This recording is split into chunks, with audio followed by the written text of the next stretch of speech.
right, Benchwarmers, listen up. It's going to get hot at the ballpark, hot at the gym, and hot at your kid's sports practice. So you need something that does two things at once. Keeps your drink cold and lets you rep your squad in style. That is where Frost Buddy comes in. With Frost Buddy, you can represent your favorite college teams from Alabama all the way to Xavier while keeping your drinks colder than a small forward missing 12 shots in a row. And if you are keeping something warm, they can do that too. Hotter than a center who just made 12 straight in the paint. The Universal XL Frost Buddy can handle almost anything. Traditional 12-ounce cans, Gatorade, sports drinks, slim cans, tall boys, Arizona iced tea cans, and even bottles. That is why they call it Universal. And to cap it all off, literally, you can add a 100% leak-proof lid, the perfect finish, just like your favorite team closing out a big win. And speaking of favorite teams, Frost Buddy has you covered there. MLB fans can pick their favorite team and choose from styles in the Cooperstown Collection or Legacy Collection.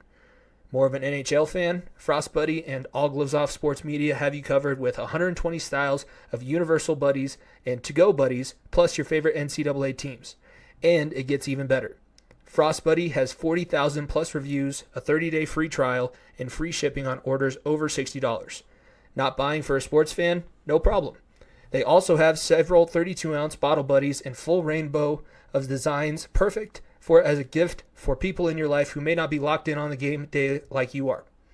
They come with a sip and chug lid, no slip bottom, a detachable strap, and yes, they are cup holder friendly. So scan the code, chill the liquid, and rep your team with a great combination of Frost Buddy and All Gloves Off Sports Media. You are covered wherever game day takes you. Go to frostbuddy.com/redhotreds and get yours today. That's frostbuddy.com/REDHOTREDS and get yours today. If you don't stay down and you never quit, come on over here and sit on the far end of the bench.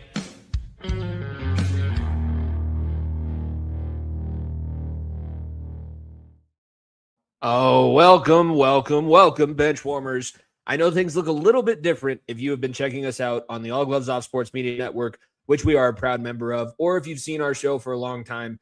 Normally, when it's just myself, I am Jimmy Pilato, one half of the Far End of the Bench podcast. You are tuning in to episode 285. Technically, what would have been the 7-year anniversary of us meeting in Niko's apartment, establishing the name, creating our first ever logo.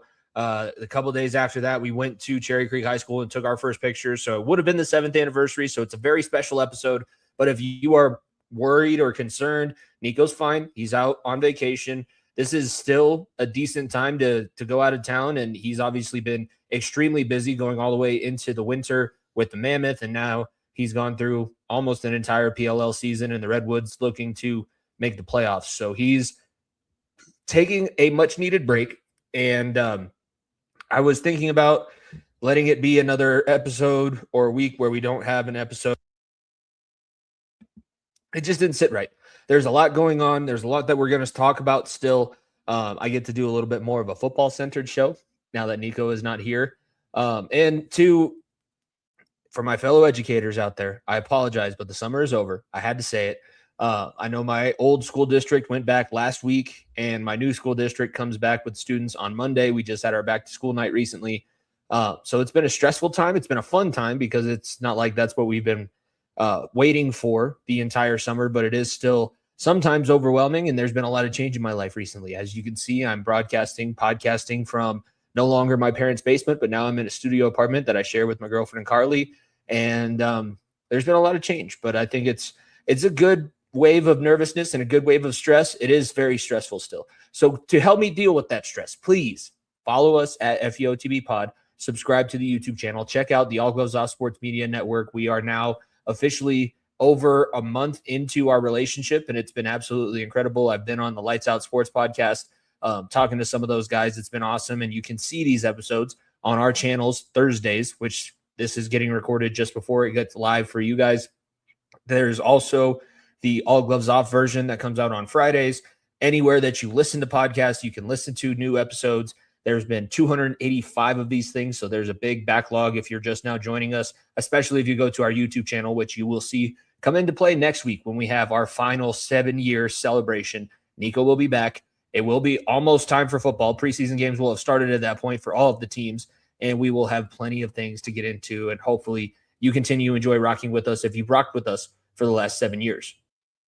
All right, as you've heard in our Frostbuddy ad there, the All Gloves Off Sports Media Network is a proud partner of frostbuddy.com. If you go to frostbuddy.com/REDHOTREDS, Red Hot Reds, which is another great show you can check out on the network, you can get a limited time offer for any of the collections that they have. Cooperstown Collection, MLB, NHL, NFL, colleges. They have all kinds of things.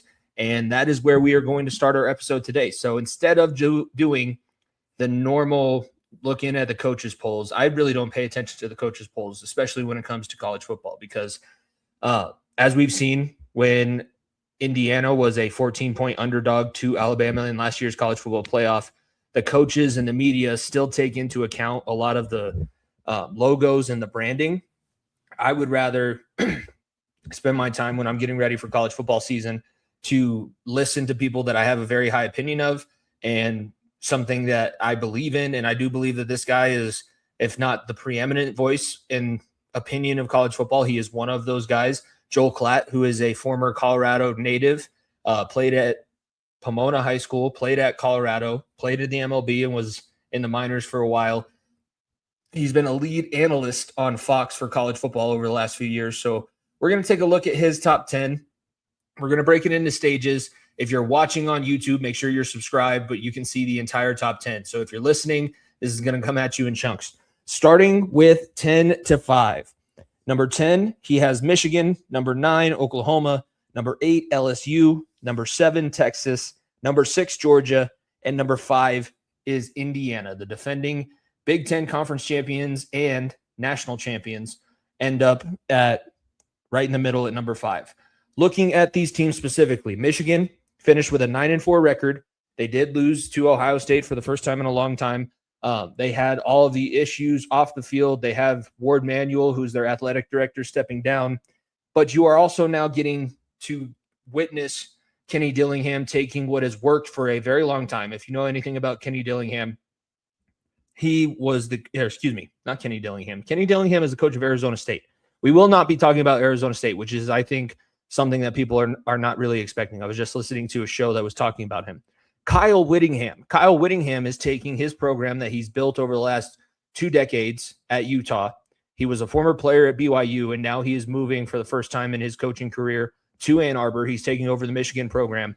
He is getting the keys to one of the more talented recruits that we've seen in the last few years in Bryce Underwood. But there is still a lot that Michigan will have to overcome. You still have, I know that they won the national championship, and I'm not taking anything away from that season, but you still have the cheating scandal with Connor Stallions hanging over you. Now you have all the issues that Shamar Moore had. Pretty much it doesn't mean the same to be a Michigan man, as Dusty May proved. He won a national championship and dipped before any of the sanctions are about to come against the university. But Michigan sitting at 9-4 from last season, they have a chance, but they have to take care of business. So you play Michigan State at home. You go to Ohio State and play in the Horseshoe.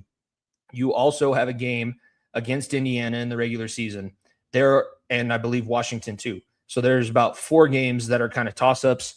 9-4 would be the base. I think that the program, if the team looks good and if Bryce Underwood continues to improve, the fan base would be okay with that for the first season. Next season is when Kyle Whittingham is going to expect to have absolutely transferred that culture from Utah, Salt Lake City, out to Ann Arbor. Oklahoma at number 9 finished last season at 10-3. They were in the playoffs. They were one of the more interesting teams because defensively, every single year since Brent Venables has been the defensive coordinator, and now since he's taken over for Lincoln Riley as head coach, the defense of Oklahoma is never an issue, and it won't be an issue again this year. The issue with Oklahoma is that Brent Venables never took over that role of head coach, which I'm going to bring up again with another team that we're going to talk about that comes up a little bit later on in this list and was also in the college football playoff last year. Oklahoma treats offense like it's a disease. I don't know if Venables knows Mateer is his quarterback. I don't think that he knows any of the offensive personnel. And obviously I'm speaking in hyperbole. Some people take me seriously and they think that I'm actually saying these things as fact. I know that I'm exaggerating. However, that is what it has seemed like with this program. The defense that the Sooners have had over the last few years has been good enough to make deep playoff runs. The issue is on offense, they can't run the football. John Mateer is the right-handed Tim Tebow. He looks like an absolute athletic specimen, and he is a great leader. However, in today's college football, that is a little bit harder to use as your base. I believe that those Florida teams under Urban Meyer were really good, and obviously Tim Tebow is one of the greatest college football players that has ever lived. And would he be successful? Yes. However, I think with the 12-team format instead of the BCS format, those teams probably aren't as prestigious as they ended up being. I think that it would be harder for them to go through a playoff run with a quarterback that struggles so much throwing the football. John Mateer was good until he was injured. That offense was looking okay. It wasn't as explosive as people were expecting. He has a lot of guys that are returning that weren't playing very well last season that he's hopefully going to have a renaissance and a resurgence. But Oklahoma's sitting at number 9. That is based on the fact that they were a playoff team the year before. They have a big chance because their schedule is still pretty difficult, especially in the SEC. If they beat Texas, if they win the Red River rivalry, and they end up contending for an SEC championship, obviously they'll be in the same situation that they were last year. That defense is, like I said, going to keep them in a majority of these games. However, there's just too much to be desired for the offense to really put a whole lot of faith and stock into those guys. Moving down the list, LSU finished last season at 7-6. This is one of the biggest discrepancies that Joel Klatt has, and we'll talk about those a little bit because I have them written down, between the media and coaches poll and Joel Klatt's top 10. LSU at 7-6 is based partly on reputation, partly on the fact that this is a school that very clearly has the entire backing of everybody in the state. The governor of Louisiana was willing to direct government funds to the University of Louisiana State. And they also have the number 1 portal class. They bring in a very talented 3-year starter from Arizona State in Sam Leavitt, who had a lot of injury issues, but was in the playoff with the Sun Devils and very nearly brought them back against Texas. And that ended up being a very classic game. If you remember, he was the quarterback when Cam Scatterbo broke out onto the scene for the Sun Devils. Lane Kiffin is the wild card. Lane Kiffin, offensively and as a play caller, somebody that is almost unmatched, I would say. He has the ability of reading a defense on the sideline. It's a feel thing for him. Some people have natural talent and have also been in situations like he's learned under really good coaches. He's been with Sarkisian. He's been with Nick Saban. He's been at places where he hasn't been as successful, and I feel like we saw the best coaching version and play calling version of Lane Kiffin over the last few years when he was at Ole Miss. Last season, with the way everything went, having to petition to coach his team in the playoff and the conference championship, and they said, no thanks. So he wasn't able to do that. He still got paid by Ole Miss for all of the Rebels' wins last season in the playoff. And the fact that he's had probably the most toxic relationship with any of the schools that he's ever coached at. I wrote it down in my notes. He's ready to commit and settle down, right? He's got the talent, he's got the players, he's got the play calling and the backing financially. Like, this is as good of a program as he was able to build in Oxford. There's still a level to this, and he's going to have everybody rooting for him in his corner as long as he's able to be successful, and they're going to give him a little bit as long as he's himself. And I think that that's a good thing that he's done this time in his switch. And that was one of the big issues with their former head coach. When they brought in Brian Kelly and he did the fake Southern accent, I think that was the death note of that program. You knew that he wasn't going to be the guy for this because he thought he had to play a character. I don't think Lane Kiffin is convinced he has to play a character. Some of me is not convinced that Lane Kiffin is going to stay here for the long haul. If something else opens up, it would be Alabama. If Kalen DeBoer ends up not being as successful, maybe he goes back and tries to redeem himself at one of his former stops.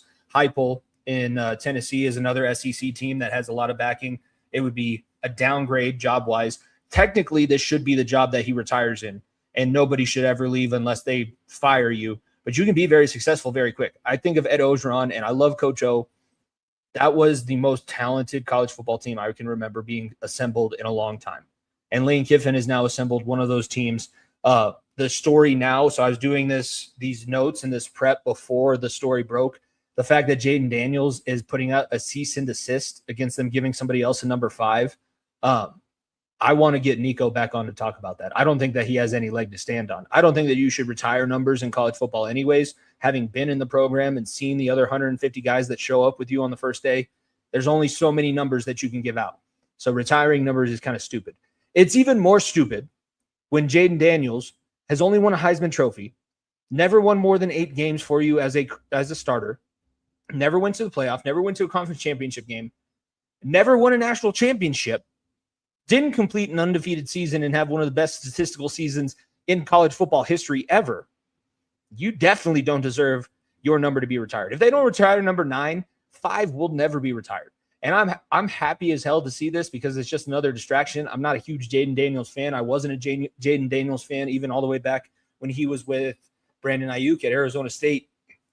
That whole situation, I think, could be used as motivation and fuel. And Lane Kiffin over the years has been somebody that's very in tune with what people are saying online. And there's a part of me that thinks he's going to be able to use this to motivate his team. So LSU, I agree with Joel Klatt, the talent level, the backing, they could be as high as 4 or 5 and competing for an SEC championship if they take care of business and get the ball to bounce their way a little bit more and use that play calling they're going to have from Lane Kiffin that they haven't had in a long time. I would say probably since Burrow and Brady were running that offense. Moving down the list, Texas. Again, another team that was very underwhelming, and people were calling for Sarkisian's job, a team that I will say got their PhD in bitching and complaining last year. Well, Jimmy, that's not really fair. They weren't bitching and complaining.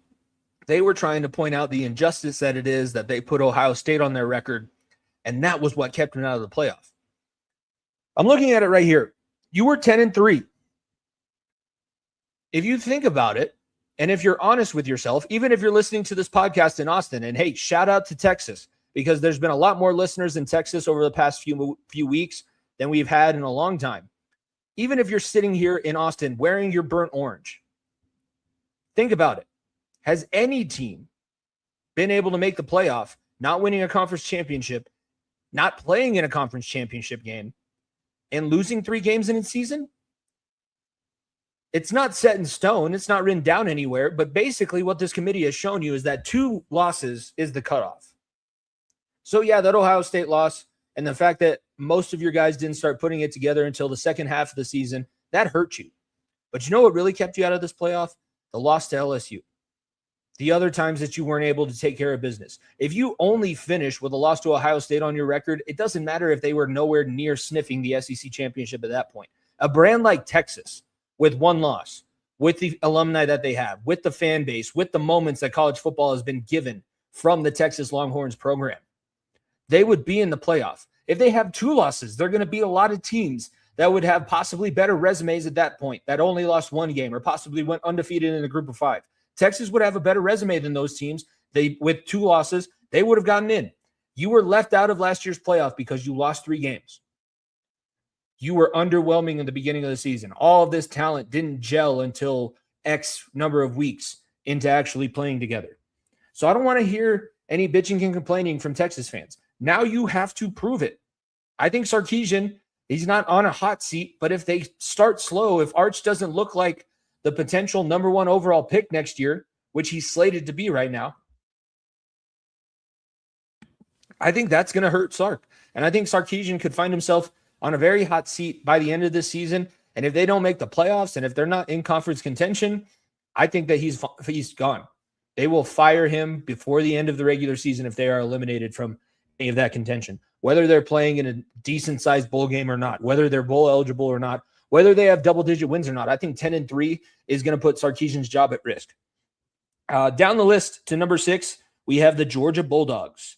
Defending SEC champion, Georgia Bulldogs, if you remember, they had that big showdown last season early on against Alabama. Alabama got the better of them in that one. They come back. They dominate the SEC championship. We all knew Alabama was not built for playoff football. They have not been built for playoff football since Nick Saban walked away from that program. Kirby Smart still knows how to coach. Gunnar Stockton is coming back. Having that presence and experience at the quarterback position is unmatched in college football. Even though they've had to refill all of the skill positions in most of their defense over the last few years, because basically if you go to Georgia over the last 6 years. You're going to be a top 3 pick if you were a starter on that defense in the NFL draft. Even with all of that, the big issue for them, their offensive line was suspect. Gunnar Stockton was under pressure all game in the playoff games that they've lost in their most recent 2 years. And the distraction that it is it the worst thing in the world? No. Are you always going to have perfect people on your team? No. Do I think that Kirby Smart deserves blame for allowing this to happen? I honestly don't know if he has that much control over it. Being a school teacher, being a coach, your players are going to do what they do in their off time. Hopefully what you give them is enough for them to turn their life around. But the speeding tickets, the driving violations in Athens, it's ridiculous. And I think that's going to be a big distraction. And that lack of discipline is going to start showing up in these regular season games. So you were 12-2 last season. If you finish with 3 losses, we were just talking about it. No team right now, unless you win your conference with 3 losses, and I will go back to the ACC champion last season, they did not make the college football playoff because they had more than 3 losses. So that 3-loss threshold, I think Georgia should be able to clear that and possibly be undefeated. However, that discipline possibly showing its attack and showing its powers, that is going to be a big question in Athens. So the offensive skill positions also. Gunnar Stockton being back is great. They're going to be able to run the football. Part of their protection issues was not the play of the offensive line. And this will sound like a fat guy taking care of his other fat guys. I will say this as objectively as I can. Nobody getting open on the outside is going to lead to a lot more sacks than having a weak offensive line. Because a quarterback, if they have good receivers, can throw short routes. They can throw intermediate routes where a guy can break open or a guy can make a play. The offensive skill positions in Georgia have been lacking, and that goes back to Branch leaving. And since then, I mean, think about the last great University of Georgia receiver that we've seen in the NFL. They don't really exist. They don't really come out all that often. Georgia is still really good, and their coaching is going to be on point. However, that lack of offensive skill is going to be their Achilles heel, plus the discipline issues that I talked about. Before we look at that graphic of the entire top 10, the last team that we'll talk about in this section, Indiana, the undefeated, reigning, defending national champion and Big Ten champion, the Indiana Hoosiers. Largest living alumni base. You're at number 5. You kept Curt Cignetti. You kept all of your coordinators. You replaced a quarterback that nobody knew of the year before. I mean, if you're a real college football sicko, or if you bet on those late night Pac-12 and Big Ten games, you knew of UCLA, ACC games, excuse me. You knew of UCLA. You knew of Fernando Mendoza. I need proof. I need receipts that you knew Fernando Mendoza was going to be what he was before Curt Cignetti took over and put him as the starting quarterback. That is what gives me kind of a question about this ranking. I would say Indiana should be at least top 2, if not top 2, top 3. They have a better running back. They don't have to share as many carries. A lot of their offensive line has been in the program now, or at least with the coaching staff over the last 4 or 5 years. And continuity in today's college football is what matters almost more than anything. Josh Hoover was a weapon at Texas Christian. He's a TCU transfer. Watching that game that TCU played against Colorado, if you give him an offense where there's set rules, and you can't tell me that a Cignetti offense doesn't have set rules. Those RPO plays don't happen by magic. He has rules that he's following, and that's how he's able to make the plays and the reads that he does. With that, and with adding Josh Hoover, and with keeping a couple of the skill positions, and Indiana is a destination now. We talk about it a lot in the NBA, the destination cities and the flyover cities. Indiana, for the longest time, didn't even register that they had a football program, and now all of a sudden they're the defending national champions, and we can sit here and talk about them being disrespected. The Indiana Hoosiers, number 5 in Joel Klatt's preseason top 10. So let's go back to the main list. The teams that we talked about so far, 10 through 5, Michigan, Oklahoma, LSU at number 8, Texas at number 7, Georgia at number 6, Indiana at number 5. The team that Indiana beat comes in at number 4 for Joel Klatt, the Miami Hurricanes, the Ohio State Buckeyes at number 3, the Notre Dame Fighting Irish with a lot of schedule luck and the fact that they are still independent and don't have to play an actual conference schedule or worry about a conference championship. They are sitting at number 2, despite what I think about their program with Marcus Freeman and all of that going for them. The number 1 team, according to Joel Klatt, this preseason the Oregon Ducks. And that will probably be a little bit of a sticking point for a lot of us. So I'm going to let you digest that. I'm going to let you look at that on the screen. Again, if you're watching on YouTube, make sure you're subscribed. Follow us on your audio platforms and go check out the videos where you can see the actual graphics that show the teams that are in their rankings. There's a lot that I feel I don't necessarily agree with about these rankings. We're about to get into it, but one more second to look at it here.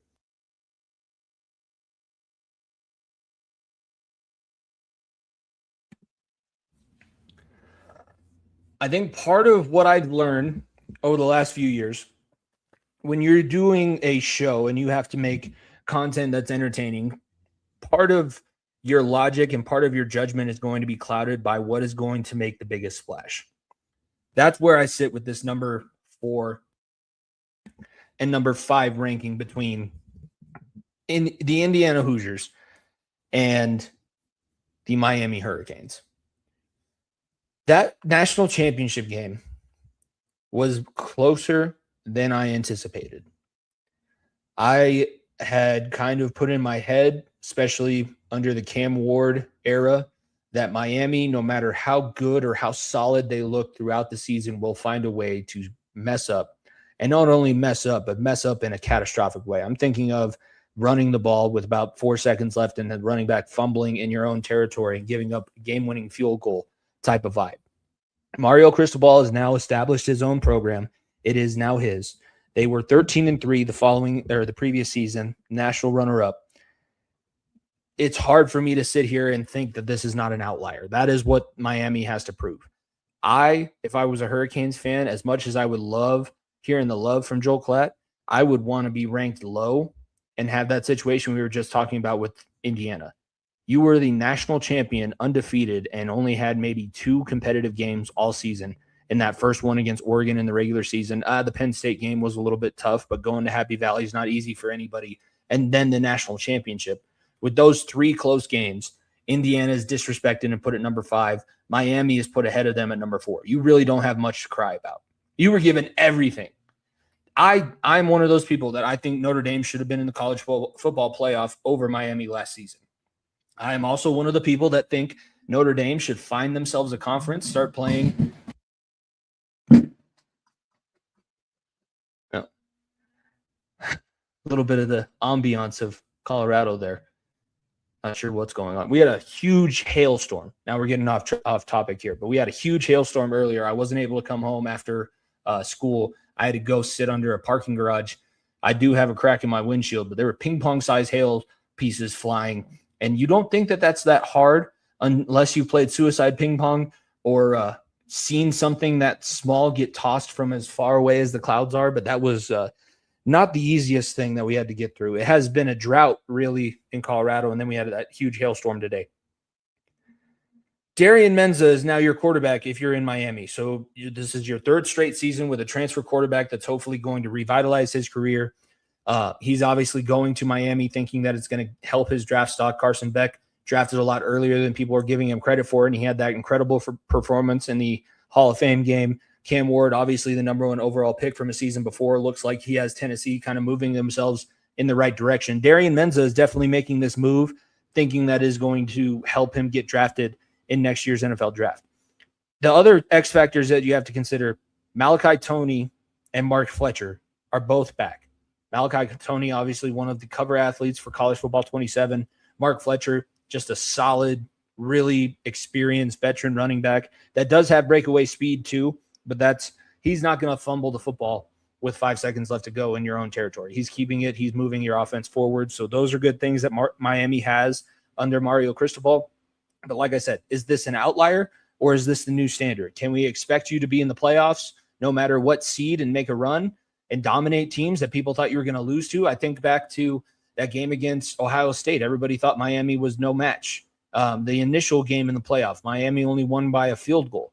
So it's not like it was all smooth sailing. And I think some of those things, the issues that they had, unless they're corrected, obviously are going to come back to bite them.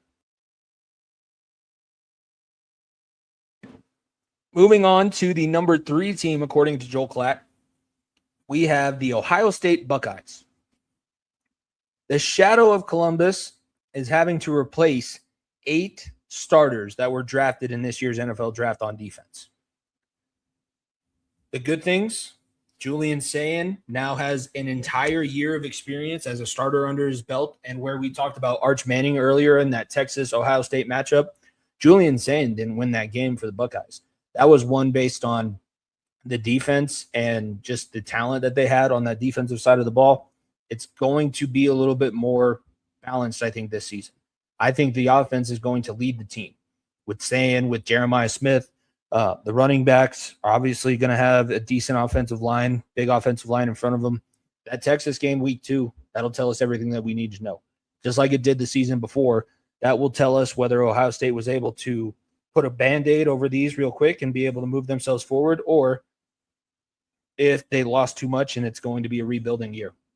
Obviously, you have the game against Michigan at the end of the season, other games in the Big Ten that could possibly trip you up. And obviously last season they were the Big Ten runners-up, lost to Indiana in the Big Ten championship game, so it's not like they're coming off of this great season of dominance and excellence. Number 2, the Notre Dame Fighting Irish. Marcus Freeman is returning 15 starters from the team that threw such a fit being left out of the playoff last year that they decided, and it still boggles my mind because like we talked about, there's 100 kids in these college programs. Out of however many hundreds of those kids, a lot of those guys were seniors or not thinking about playing at the next level. Didn't have another year of eligibility to take advantage of the NIL money that they could possibly get. It's hard for me to believe that there was a majority of players on that team that voted not to play in the bowl game that they were invited to. I get the frustration. As I just said, I think that you should have been in the playoff over Miami. However, when you decide then to just take your ball and go home, you're showing me a little bit about your program. And 2 years ago, we were talking about Notre Dame and Jeremiah Love and the Fighting Irish being just so close and could have possibly walked away as the best team and won the first national championship in a generation at Notre Dame. But now we're sitting here and you bitched and whined. You complained. You decided to not play and prove that you were one of the best teams. Yeah, Miami went on this run, but think about this. If Notre Dame plays in the bowl game that they are invited to and dominate whoever they would have played, and Miami gets beat in the first or second round like everybody thought going into that playoff, Notre Dame has even more of a stock. I think that you possibly get put in as the number 1 team for this year with everything that you have coming back. But you didn't. You let it affect you. You had a terrible reaction to what was out of your control. Did anybody think that you were going to be left out of the playoff? No, because the way that they put the ranking show out, it was a total shock. But you made it twice as bad, and you made yourself not a respectable hero. You made yourself a whiny bitch, and whiny bitches get left out of the playoff. That's just the unfortunate thing. And you are being, I think, if you don't go undefeated, obviously, the record, the schedule, Notre Dame has the easiest schedule in the country. Out of any of these teams that get Power 5 money and recruiting, I'm not going to put them in the Power 5 category because they're not a Power 5 conference. They're an independent school, which bugs me anyways. Every other sport that the school competes in the ACC. Yet you whined and complained and turned yourself into a little bitch, and you didn't even do anything to really overcome it. That's where I'm sitting with the Notre Dame Fighting Irish. Yeah, you're talented.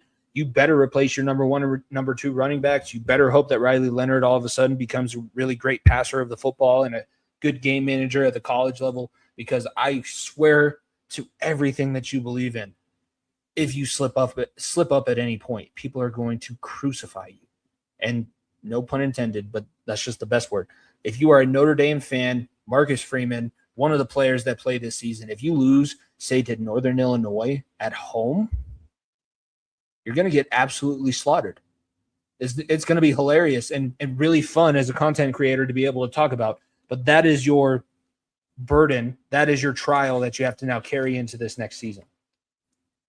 The number 1 team, according to Joel Klatt, the Oregon Ducks.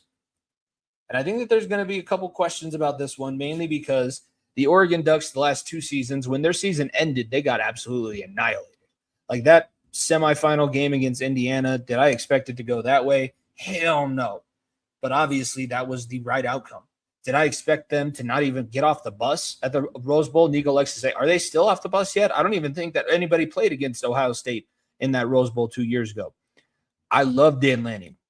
I think that he's put together a great program. As somebody that's now coaching in high school, I'm not a varsity level coach, but if I was a varsity level coach, if I had the success and the pedigree of Dan Lanning every season, I think that I can make myself a very comfortable living and have a job for the next 30 years.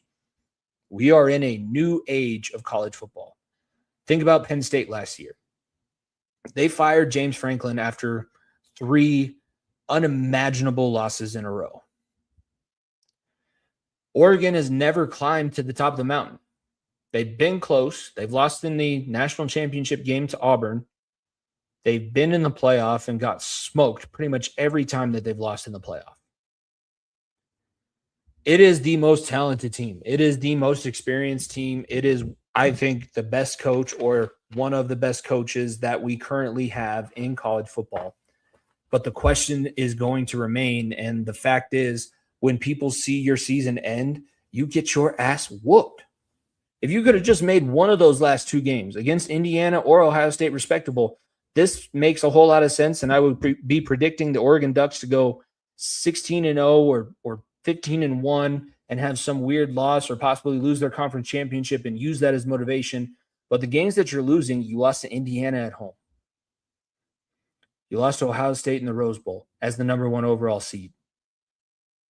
You lost to Indiana in the semifinal and didn't even make it a competitive matchup. Like, there's just too many questions, too many things that have gone wrong for the Ducks to really put a whole bunch of faith that they're going to keep this thing. But a preseason number 1 makes sense, and they're going to be the best team for until they are not. I do think that Dante Moore coming back is going to help both him and the program. Obviously, he was exposed in that playoff loss against Indiana, and now he's going to have the experience of Bo Nix in that Oregon offense. But I think with this is a really good thing that Niko's not here. He's going to have the experience of Bo Nix, but about 3 times the athleticism and talent at the college level. I will put my caveat there, at the college level. And I think that Dante Moore is going to be a name to watch here moving forward. So one more time, going all the way through the top 10. According to the lead college football analyst on Fox Sports, Joel Klatt, number 10, the Michigan Wolverines in the preseason. Number 9, the Oklahoma Sooners. Number 8, the Louisiana State University Tigers. Number 7, the Texas Longhorns. Number 6, the Georgia Bulldogs. Number 5, the defending Big Ten and national champion Indiana Hoosiers. Number 4, the Miami Hurricanes. Number 3, the Ohio State Buckeyes. Number 2, the Notre Dame Fighting Irish. And your number 1 team in America, according to Joel Klatt in the preseason, is the Oregon Ducks and Dan Lanning.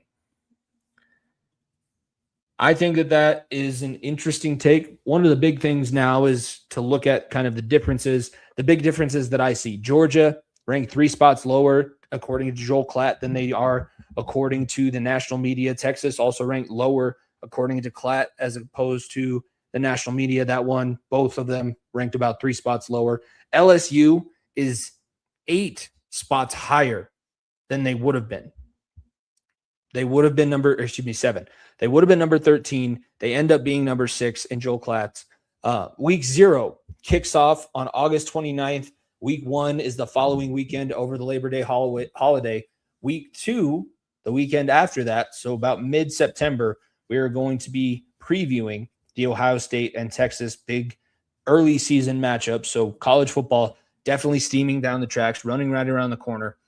It is a beautiful time of the year, and I know that people aren't going to like me saying that, and even at myself as an educator, I love the time that I get off, but I just struggle with no structure. And now seeing the students that are going to be there, having my classroom set up, like, I'm so excited to get school going again. There's no more anxiety. I get it. The anxiety of ending the summer, going into the school year can be a lot. But we also now get to talk about another NFL division. We went over the NFC West last week with Niko. This week, I'm going to be giving you my thoughts on the NFC North. Last season in 2025, the division standings finished as follows. The Chicago Bears won the division, also won a playoff game for the first time since 2018 at 11-6. Green Bay finished second, also got a playoff seed They lost to the Chicago Bears in the first round. Very close game. They finished the season 9-7-1. Minnesota, despite injury and an underwhelming season post Darnold, they did still finish above 500 at 9-8, just ahead of the Detroit Lions, who are also 9-8, but on tiebreakers, Minnesota ended up winning that spot a little bit higher in the division standings. The Bears went from worst to first in this division in a season. So in 24, Caleb Williams' rookie season, they were the worst team in the NFC North. And now they have moved their way all the way up the rankings. You had a lot of teams, I think, catch some red lights that they were not expecting. I'm looking at Minnesota and Detroit specifically. When we were talking about this division last season, Jordan Love and LaFleur have a decent enough relationship, and they've been successful enough, but they have struggled to really claim that throne. Detroit was able to beat them and win the division. Minnesota's been able to beat them and win the division. They make the playoffs under Jordan Love, but it is a wild card and a low wild card for the most part. Looking at Chicago specifically, Caleb Williams almost threw for 4,000 yards, would have been the first 4,000-yard passer in Bears franchise history. He finished with 3,942 yards, 30 touchdowns, 27 of them were passing. He also completed 7 fourth-quarter comebacks. He is entering his third season, just like Jaden Daniels, just like Bo Nix, and all of the other quarterbacks of that class. The ones that have been successful and have started consistently are approaching what Josh Allen has now really put into the forefront of NFL analysts and fans in that third-year bump. I think that there was a good maturation of the team, and I think that they will probably have less close games. But my issue with Chicago, they did lose an offensive lineman to injury. They tried to kind of revamp things, and their defense was suspect at best. If you think back to that Sunday Night Football game they had last season against San Francisco, and the offense plays absolutely incredible, and you still lose because you're on the road and your defense can't stop a nosebleed. The Bears, I think that they're just a real big candidate for regression. I don't see them winning this division back-to-back. I think that they were just the product of a lot of good things that were happening for them at last year's point. A team that I think was a product of injuries, obviously, and just a lot of things going wrong, Detroit. They have a new OC. They're shuffling around their offensive line. Penei Sewell, who's been one of the top right tackles in the entire league, is now moving over to the left side. People sometimes have an easy transition. Sometimes it just doesn't work. It's kind of like thinking about whether or not you can right or left-handed. They do still have Jared Goff, who I think is the best quarterback in this division. I said the best quarterback. I did not say the most talented. I do still think that there's other quarterbacks with a higher ceiling. But there's nobody that has been through what Goff has been through and have proven in tough situations what Goff has been able to prove. And he still has Amon-Ra St. Brown. He still has Jahmyr Gibbs. He still has Jameson Williams.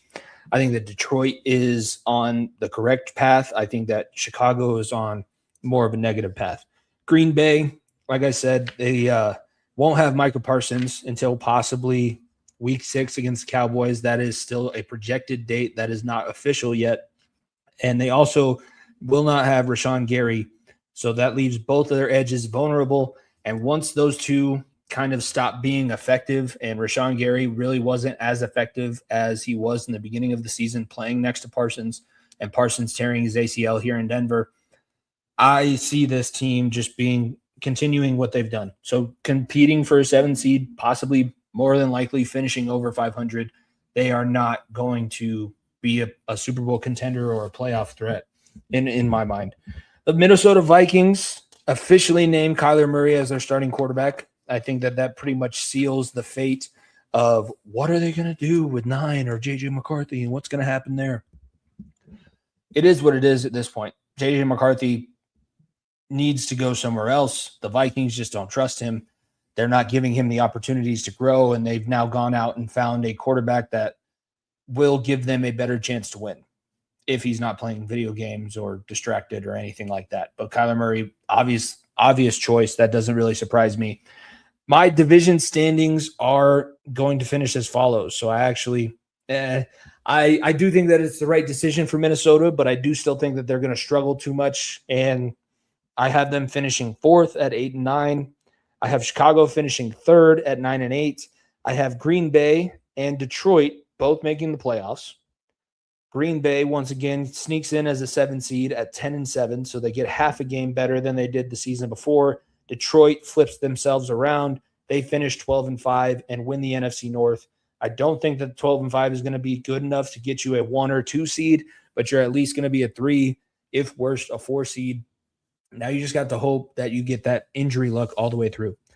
Other things in this division that I took a look at, the best quarterback, like I've mentioned, Jared Goff.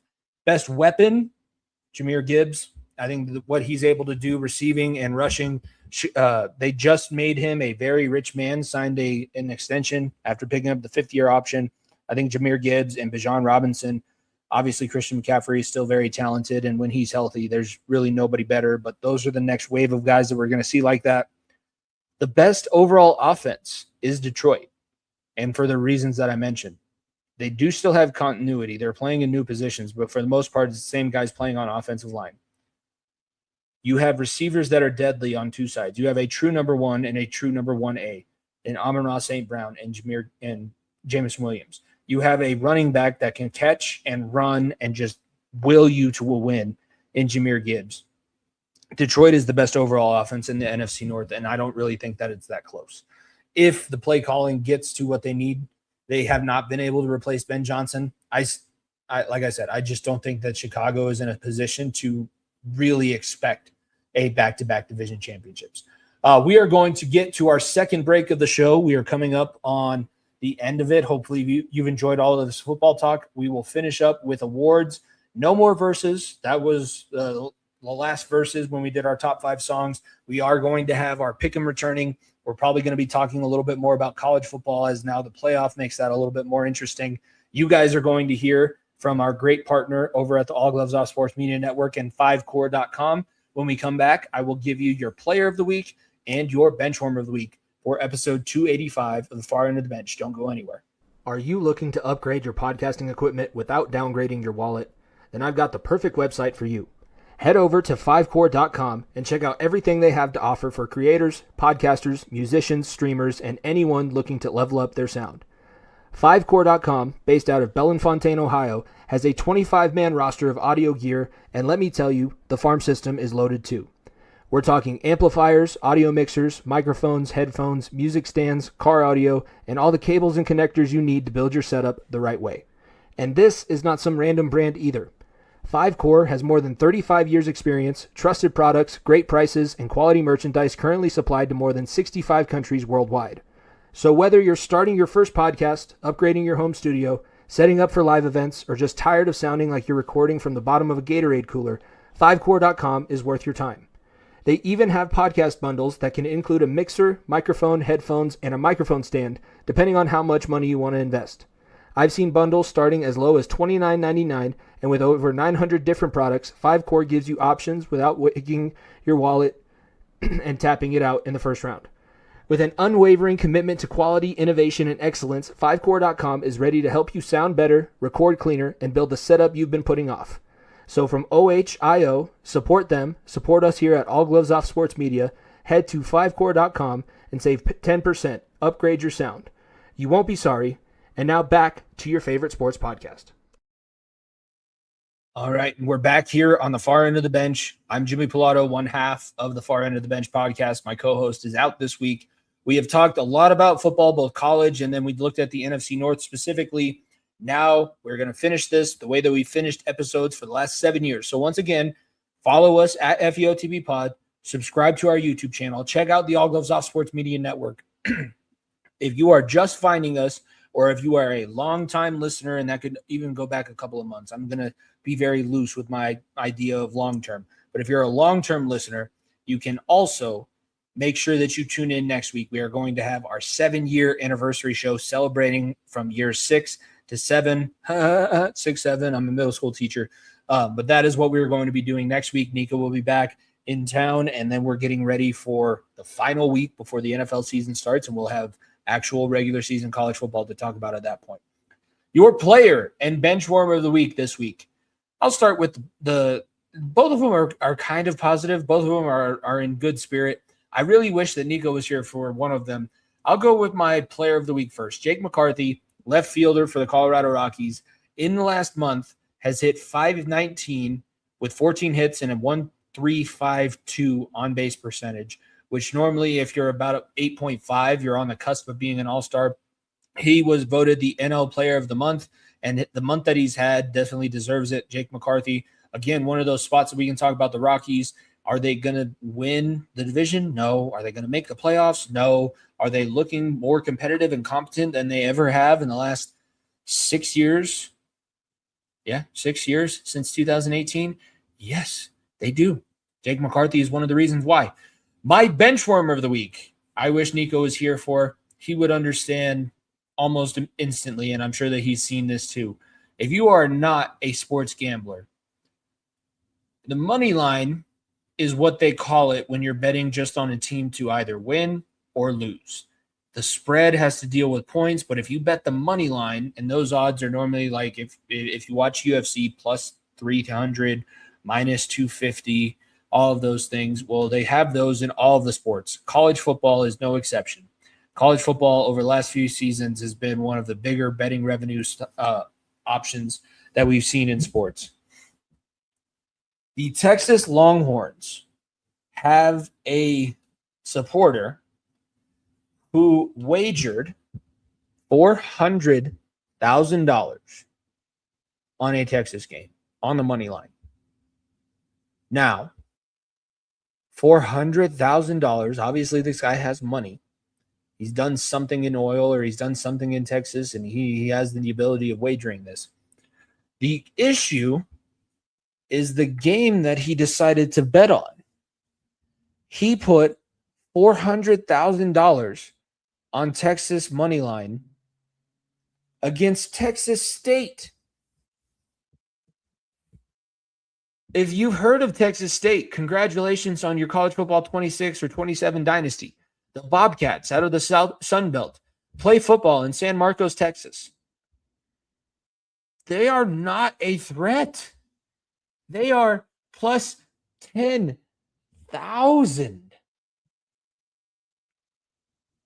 Plus 10,000 for Texas State to win. So if you were trying to make the most amount of money and not bringing logic into this at all, if you truly had some sort of way of knowing Texas State was going to defeat the Texas Longhorns when they played week 1, the smart money would be to bet on the Bobcats at plus 10,000. Because then if you wager 400,000, you're making like 40 mil if you win. He bet on Texas at minus 10,000 odds on their money line. So that $400,000 that you put up, if they lose, you get nothing. If they win and beat Texas State like they damn well better, you make $4,000. I don't know if he's not that smart of a gambler or if he's just trying to make sure. And like this to me feels more like a hedge than anything, just like saying that you won the bet, but you really only won $4,000. And I'm not trying to sniff at $4,000. What I'm trying to say is if I have the money to be throwing around $400K on a bet, I'm going to look for better odds than minus 10,000. I would look at that money line for Texas and Ohio State, and I don't even know if it's out yet, but that would be what I'd be wagering on and possibly bringing in the spread. If you have too much, if you have money, that doesn't mean you need to bet it. You don't need to buy lottery tickets. You don't need to put money down on sporting events. It just doesn't make sense. And it really makes no sense when you're betting on a team with minus 10,000 odds. Oh, it deserves to be Benchwarmer of the week. That's all I'll say. I really enjoyed this episode. I hope everybody enjoyed the solo episode here for 285. Next week, episode 286, we are celebrating 7 years of the far end of the bench by taking a look back over at the last 365 days. I really appreciate everybody tuning in and continuing to support the podcast. It's now something I guess I used to try and hide it when I was a young teacher, but like I said, back to school night, I did put the far end of the bench and what Niko and I have been able to do over the last 7 years as a part of my story and a part of, I try and show my kids a whole bunch of different sides of my personality. And this is one of them. I'm teaching English language arts at Liberty Middle School this year. I'm really looking forward to it. I think it's going to be exciting. It's also a little bit nerve-wracking, and I will admit, because I'm very open and honest on this show, today was overwhelming, and I got to the point where I literally had to close all the blinds. I don't have exterior windows, but I closed the blinds to the interior windows. I had to go sit back and, just all of the moves between going to Carly's apartment, moving schools, not being at my old school where I knew everybody and had all of my supports already in place, on top of meeting all of the community the night before at back to school night, some other personal things going on with family and all of that kind of stuff. It was a lot today, so I had to kind of close myself off. I did let myself have a nice 30-minute, crying session, I guess you can call it. But that is, I'm going to try and use it in a positive direction. And I think that's going to motivate me for the work that I have to do now, to put together the 7-year anniversary episode. But this show has given me one of the best platforms to do what I'm now going to do moving forward in the classroom. I love stories. I love finding different ways of telling the story and using the information to formulate your opinion and express that opinion. So I'm very excited. I very much appreciate everybody who tuned in. Follow us at FEOTB Pod. Subscribe to the YouTube channel. Check out the All Gloves Off Sports Media Network. This has been episode 285 of the Far End of the Bench podcast. I am one half of your host, Jimmy Pilato. Niko Bryant will be back next week. Peace. If you don't stay down and you never quit, come on over here and sit on the far end of the bench.